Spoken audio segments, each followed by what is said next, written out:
مصدق ملک Saint میں اظہار خیال کر رہے ہیں۔ اور ابھی اس دکھ درد سے سب لوگ گزر رہے تھے تو آپ نے دیکھا کہ کیسے 11,000 کے جو کانکن تھے ان کو ذبح کیا گیا۔ تو یہ ہیومن ڈگنیٹی، یہ جو میں نے آپ کے سامنے کیسز پیش کیے ہیں، میں مقدمہ آپ کے سامنے یہ پیش کر رہا ہوں کہ انسانی جان کی وقار، حرمت، عزت سب معاشرے میں پامال ہوئی جاتی ہے۔ اور ابھی تک تو میں نے آپ کو وہ ایگزامپلز دی ہیں چیئرمین صاحب، ان لوگوں کی جو مر گئے، جن کی چھاتیوں میں 7-9 گولیاں ماری گئیں، یا جن کو لٹا کے ایک دوسرے کے سامنے ذبح کر دیا گیا۔ اب ذرا ان کی طرف نظر ڈالیے جو زندہ ہیں۔ میں ایک پی آئی اے کے کاؤنٹر پہ تھا، کچھ عرصے کی بات ہے، رات گاڑی چلا کر گیا تھا، تو میں نے اس کو کہا کہ بھائی ذرا سیٹ اچھی دے دو۔ اس نے کہا سیٹ تو اچھی دے دیتا ہوں، میری پہلے بات سن لو ایک۔ تو میں نے کہا جی فرمائیے۔ تو وہ کہنے لگے کہ میں بھائی یہاں پہ کام کرتا ہوں، مجھے 18-20 سال ہو گئے ہیں، عزت دار آدمی ہوں، ایم اے پاس کیا ہوا ہے، سفید پوش ہوں۔ میں کل صبح اٹھا کچھ دن پہلے تو میں نے دیکھا کہ میری اماں کپڑے استری کر رہی ہیں۔ میں ہر وقت حساب لگاتا رہتا ہوں کہ بجلی کی قیمت اتنی بڑھ گئی ہے کہ کہیں ایسا نہ ہو کہ 300 یونٹ سے زیادہ ہو جائیں اور بجلی کی قیمت جو ہے وہ 10-8 روپے سے بڑھ کے 14-18 روپے ہو جائے اور میں دے نہ پاؤں۔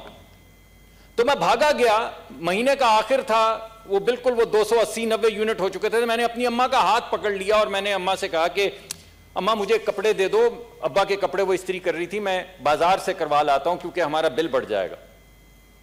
تو اس نے کہا، میں نے مڑ کے دیکھا تو میری اماں کی آنکھوں میں آنسو تھے، اور ان آنسوؤں میں وہ یہ کہہ رہی تھی کہ میں نے تمہیں اس دن کے لیے بڑا کیا، میں نے تمہیں اس دن کے لیے بڑا کیا کہ ایک دن میں تمہارے باپ کے کپڑے جو میں 50 سال سے استری کرتی آ رہی ہوں، استری کرنے کے لیے اٹھوں گی اور تم میرے ہاتھ پکڑ لو گے۔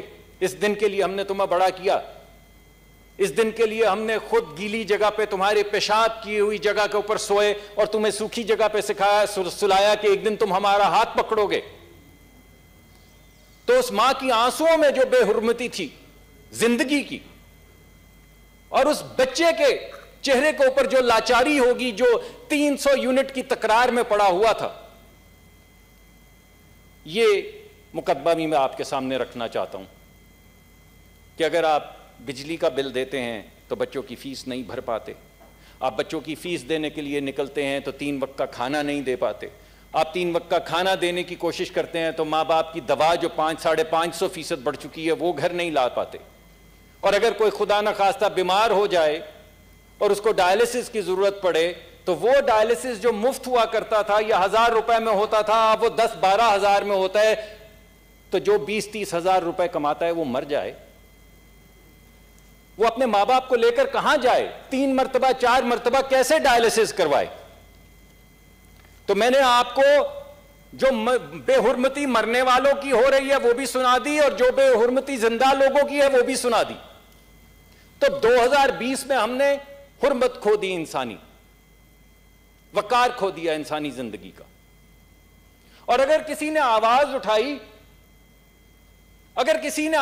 اٹھائی تو چور چور چور چور، ہر طرف یہ نعرہ بلند ہو گیا، اوئے توئے، تیری میری، یہ وہ زبان جو کوئی اپنے بچوں کے سامنے، اپنی بٹیا کے سامنے، اپنے بیٹے کے سامنے نہیں بولا جاتا، وہ اعلیٰ ترین ایوانوں میں زبان بولی گئی۔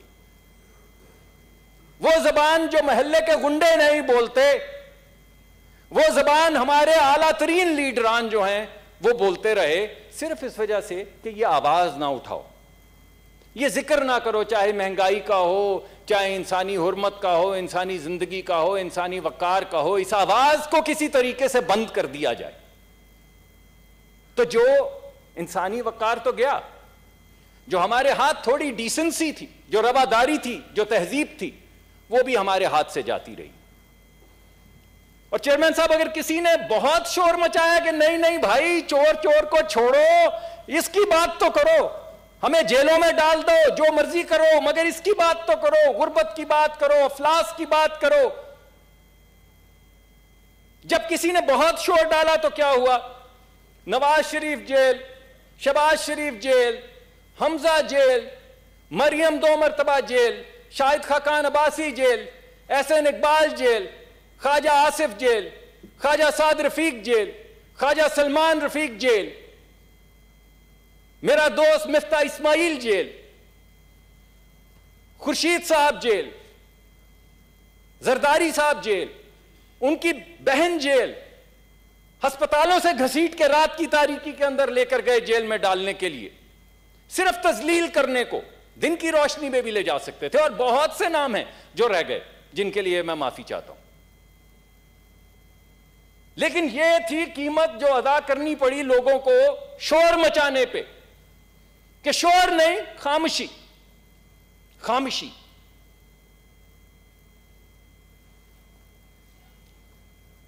عجیب سی بات ہے کہ یہ سب جیل، مگر ای او بی آئی پہ خاموشی، 24 ارب روپے کا مقدمہ ہے، خاموشی، این آئی سی ایل پہ خاموشی، مالن جبا پہ خاموشی، بی آر ٹی پہ خاموشی۔ احتساب کمیشن کے آپ کو یاد ہوگا جرنیل صاحب تھے جنہوں نے کہا کہ کڑیاں ہتھ کڑی کی شکل میں 5 وزراء تک جاتی ہیں، وہ کون وزراء تھے، وہ کون سی کڑیاں اور کہاں گئیں ہتھ کڑیاں؟ خاموشی، ہر طرف ایک خاموشی ہے۔ تو عجیب سا لگتا ہے، عجیب سا لگتا ہے کہ ایک طرف تو جو آواز اٹھائے وہ تمام کی تمام لیڈرشپ، پیپلز پارٹی کی، ہماری، آپ کی، اور اس طرف بینچ کے بیٹھے ہوئے تمام پارٹیز جو ہیں وہ جیل، کیونکہ ان کا احتساب ضروری ہے۔ دوسری مرتبہ اللہ اکبر، اللہ۔ سینٹ اجلاس وقفے کے بعد دوبارہ شروع ہو گیا ہے۔ مصدق ملک اظہار خیال کر رہے ہیں۔ پکڑ کے ہیروین ڈال کے جیل کی کال کوٹری میں نہ پھینک سکیں تو پھر وزیر اعظم بننے کا ان کا فائدہ کیا؟ پھر طاقت کاہے کی؟ جیل کی صعوبتیں تو ہم سہ لیں گے، مگر آپ کو کیا اندازہ ہے چیئرمین صاحب کہ اس کے نتیجے میں ادارے جو ہیں ان کی جو عزت ہمارے دل میں تھی، جو میرا تیسرا مقدمہ تھا، کہ اداروں کے ساتھ کیا ہو رہا ہے؟ آپ نے ایک آزاد کیا نیب کا ادارہ، تو 70 سالہ بوڑھے لڑکھڑاتے، لاٹھیاں ٹیکتے آپ نے دیکھے ٹیلی ویژن کے اوپر، گھسیٹے گئے۔ آپ نے ایک مرے ہوئے استاد کو ہتھکڑی لگے دیکھی، مرنے کے بعد اس کو ہتھکڑی لگا کر لے کے گئے، اس کی تصویریں بنائیں اور یہ کہا کہ یہ ہم اس لیے دکھا رہے ہیں کہ لوگوں کو عبرت ہو۔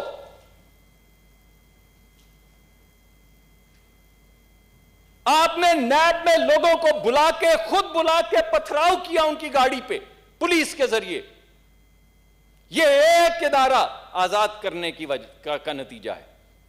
دوسرا ادارہ شاہدرہ کا تھانہ آزاد ہوا، جس کے بعد بغاوت کے پرچے کیے گئے لوگوں پر۔ آپ یہ کہتے ہیں کہ اگر آپ یہ بات کریں گے ادارے کے خلاف تو بغاوت ہوگی، تو ہمارے وزیر اعظم نے جو پچھلے سال امریکہ میں جا کر کہا تھا کہ دہشت گردی کے پیچھے کون کون ہے، وہ کیا تھا؟ وہ پرچہ کہاں ہے؟ کون سے آزاد تھانے میں ہوگا؟ وہ جو بھارت کی سرزمین پہ جا کے انہوں نے کہا تھا اپنے اداروں کے متعلق، وہ کون سا آزاد تھانہ پرچہ درج کرے گا؟ اور ڈھاکہ کا تو میں ذکر نہیں کرتا کہ اس حوالے سے انہوں نے کیا بات کی تھی، میری اپنی زبان لڑکھڑاتی وہ بات کرتے۔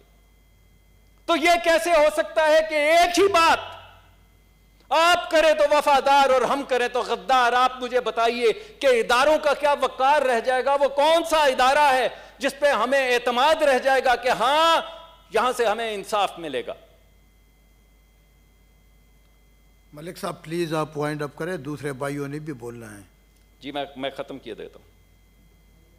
اگر ہم یہ تمام گفتگو جو میں نے فرمائی ہے پارلیمان لے کر آئیں تو این آر او کے نعرے لگتے ہیں۔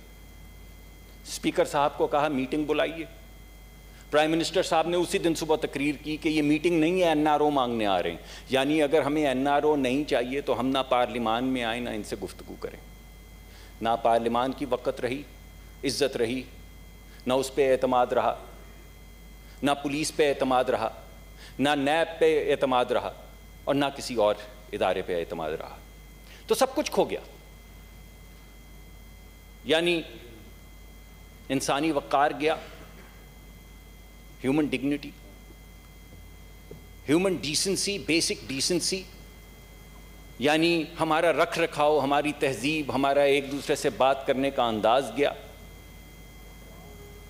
حکومت کے رویے کی وجہ سے اداروں کے اوپر جو پہلے ہی اعتماد آپ کے سامنے ہی ہے جیسا وہ تیسا تھا، وہ بھی گیا۔ اور سب سے بڑھ کے چیئرمین صاحب، امید گئی۔ اور آخر میں یہ جو میں نے تمام حوالہ جات آپ کے سامنے پیش کیے ہیں، میں چاہتا تو یہ تھا چیئرمین صاحب آپ تشریف رکھتے، آپ سے بڑی محبت کا رشتہ ہے، میں چاہتا تھا کہ میری گفتگو آپ بھی سن لیتے، لیکن خیر آپ کی میں سن رہا تھا جی۔ تو میں بس یہی آپ کے سامنے چیئرمین صاحب آخری التماس پیش کرتا ہوں کہ یہ داغ داغ اجالا، یہ شب گزیدہ سحر، ہمیں تلاش تھی جس کی، وہ انتظار تھا جس کا، یہ وہ سحر تو نہیں، یہ وہ سحر تو نہیں جس کی آرزو لے کر چلے تھے یار کہ مل جائے گی کہیں نہ کہیں، یہ وہ سحر تو نہیں۔ اور میں اپنے دوستوں کو، دونوں طرف آئل کے بیٹھے ہوئے دوستوں سے یہ التماس کروں گا کہ ابھی گرانی شب میں کمی نہیں آئی، نجات دیدہ و دل کی گھڑی نہیں آئی، چلے چلو کہ وہ منزل ابھی نہیں آئی۔ مگر جس روش سے ہم چل رہے ہیں چیئرمین صاحب، وہ منزل 2021 میں دور دور تک نظر نہیں آ رہی۔ بہت بہت شکریہ۔ سینیٹ اجلاس میں مصدق ملک اظہار خیال کر رہے تھے۔